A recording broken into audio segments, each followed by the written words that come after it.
Hi friends, welcome to Aadi's world. എല്ലാവർക്കും പുതിയൊരു വീഡിയോയിലേക്ക് സ്വാഗതം. ഇന്ന് ഞാനൊരു പുതിയ റെസിപ്പിയുമായാണ് നിങ്ങളുടെ മുന്നിലെത്തിയിരിക്കുന്നത്. വളരെ സിമ്പിൾ തയ്യാറാക്കാൻ പറ്റുന്ന ഒരു ഈവനിങ് സ്നാക്ക് റെസിപ്പിയാണ്. നിങ്ങളുടെ കയ്യിൽ ബ്രെഡും പഴമുണ്ടോ? എന്നാൽ നമുക്ക് ഒരു കിടിലൻ സ്നാക്ക് റെസിപ്പി തയ്യാറാക്കിയാലോ? ബ്രെഡും പഴവും വെറുതെ കഴിക്കാൻ താല്പര്യമില്ലാത്തവർ ഇങ്ങനെയൊരു സ്നാക്ക് ഉണ്ടാക്കി നോക്കൂ. വളരെ ടേസ്റ്റിയാണ്, വളരെ സിമ്പിളുമാണ്. എന്നാൽ നമുക്ക് പെട്ടെന്ന് നമ്മുടെ റെസിപ്പിയിലോട്ട് പോകാം. അതിനുവേണ്ടി ഞാനിവിടെ നന്നായി പഴുത്ത നേന്ത്രപ്പഴമാണ് എടുത്തിരിക്കുന്നത്. ചെറുതായി അരിഞ്ഞ് വേണം നമ്മൾ ചേർത്ത് കൊടുക്കാൻ. കൂടാതെ ഇതിലോട്ട് ഞാൻ ഒരു 5 ബ്രെഡ് ആണ് ഞാനിവിടെ എടുത്തിരിക്കുന്നത്. ഇതുപോലെ ചെറിയ കഷ്ണങ്ങളാക്കി അതും ചേർത്ത് കൊടുക്കുക. കൂടാതെ ഇതിലോട്ട് ഒരു ബൗള് തേങ്ങ ചിരകിയതും കൂടെ ചേർത്ത് കൊടുക്കണം. പഴം നമ്മൾ എടുക്കുമ്പോൾ നന്നായി പഴുത്ത് ഒരു കറുപ്പ് നിറമുള്ള പഴം എടുക്കുന്നതായിരിക്കും ഏറ്റവും നല്ലത്. കൂടാതെ ഇതിലോട്ട് ഒരു മുട്ടയും കൂടെ നമ്മൾ ചേർത്ത് കൊടുക്കണം. ഇതുവരെ ആരും ഇതുപോലൊരു സ്നാക്ക് ഉണ്ടാക്കിയിട്ടില്ലെങ്കിൽ ഉണ്ടാക്കി നോക്കാൻ മറക്കല്ലേ. വളരെ സിമ്പിളായി തന്നെ നമുക്ക് ഒരു 10-20 മിനിറ്റ് കൊണ്ട് തന്നെ നമുക്ക് തയ്യാറാക്കാൻ പറ്റുന്ന സ്നാക്ക് റെസിപ്പിയാണ്. ഇനി നമുക്ക് ഇതിലോട്ട് ആവശ്യമായ പഞ്ചസാര കൂടെ ചേർത്ത് കൊടുക്കണം. നമ്മുടെ മധുരത്തിനനുസരിച്ച് വേണം പഞ്ചസാര ചേർത്ത് കൊടുക്കാൻ. ഞാനിവിടെ 1/2 ബൗൾ പഞ്ചസാരയാണ് ചേർത്ത് കൊടുത്തിരിക്കുന്നത്. പഴം നന്നായി പഴുത്ത പഴമാണ്, അതുകൊണ്ട് തന്നെ ഒത്തിരി പഞ്ചസാരയൊന്നും ചേർത്ത് കൊടുക്കേണ്ട ആവശ്യമില്ല. പഴം കുറച്ച് പഴുപ്പ് കുറവുള്ളവരൊക്കെ കുറച്ചും കൂടെ പഞ്ചസാര ചേർത്ത് കൊടുക്കണം. ഇനി ഇതിലോട്ട് ഏലക്കാപ്പൊടിയും കൂടി ചേർത്ത് കൊടുക്കേണ്ടതാണ്. ഞാനിവിടെ 1/2 ടീസ്പൂൺ ഏലക്കാപ്പൊടി ചേർത്ത് കൊടുത്തിട്ടുണ്ട്. എന്നിട്ട് നന്നായി കൈകൊണ്ട് തന്നെ നമ്മൾ കുഴയ്ക്കണം. നന്നായി കുഴച്ച് നല്ലതുപോലെ നമ്മൾ മിക്സ് ചെയ്ത് കൊടുക്കണം. ഇതേ ഒരു രീതിയിൽ വേണം നമ്മൾ കുഴച്ച് എടുക്കാൻ.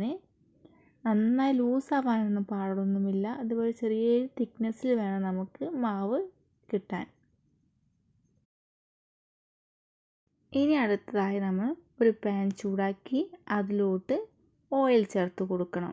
പാൻ നന്നായി ചൂടായതിനു ശേഷം മാത്രമേ ഓയിൽ ചേർത്ത് കൊടുക്കാൻ പാടുള്ളൂ. ഞാനിവിടെ സൺഫ്ലവർ ഓയിലാണ് ചേർത്ത് കൊടുത്തിരിക്കുന്നത്. ഓയിൽ ഇപ്പോൾ ചൂടായി വന്നിട്ടുണ്ട്. നന്നായി ചൂടായി വന്നതിന് ശേഷം നമുക്ക് മാവ് സ്പൂൺ കൊണ്ട് തന്നെ കുറച്ച് ചേർത്ത് കൊടുക്കാവുന്നതാണ്. കുഞ്ഞു കുഞ്ഞു ബോളാക്കിയിട്ട് നമുക്ക് ചേർത്ത് കൊടുക്കാവുന്നതാണ്. നമ്മുടെ ഇഷ്ടത്തിനനുസരിച്ച് ഷേപ്പൊക്കെ വരുത്താവുന്നതാണ്. ഞാനിവിടെ സ്പൂൺ കൊണ്ട് ചെറുതായിട്ട് അങ്ങ് ഇട്ട് കൊടുക്കുന്നു. ഷേപ്പൊന്നും നോക്കുന്നില്ല.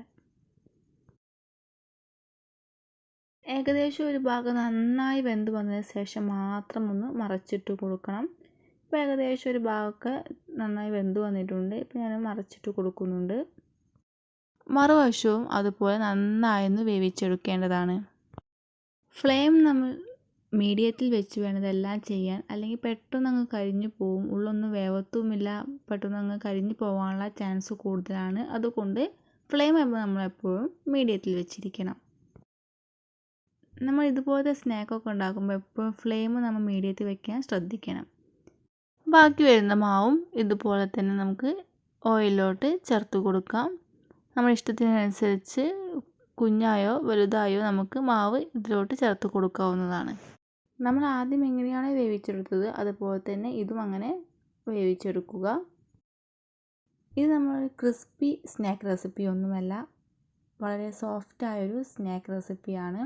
എന്നാൽ വളരെ സിമ്പിളായി തയ്യാറാക്കാൻ പറ്റുന്നതാണ്. അങ്ങനെ നമ്മുടെ ടേസ്റ്റിയായ ഈവനിങ് സ്നാക്ക് റെഡി ആയിരിക്കുകയാണ്. വളരെ സിമ്പിളായി തന്നെ നമ്മൾ തയ്യാറാക്കി എടുത്തിട്ടുണ്ട്. എല്ലാവരും വീട്ടിലുണ്ടാക്കി നോക്കി ഫീഡ്ബാക്ക് കമൻറ്റായി അറിയിക്കാൻ മറക്കല്ലേ. വീഡിയോ നിങ്ങൾക്ക് ഇഷ്ടമായെങ്കിൽ ഫ്രണ്ട്സിനും റിലേറ്റീവ്സിനും ഷെയർ ചെയ്ത് സപ്പോർട്ട് ചെയ്യൂ. ഒരിക്കൽ കൂടി ഈ വീഡിയോ ലൈക്ക് ചെയ്യാനും സബ്സ്ക്രൈബ് ചെയ്യാനും ഷെയർ ചെയ്യാനും മറക്കല്ലേ.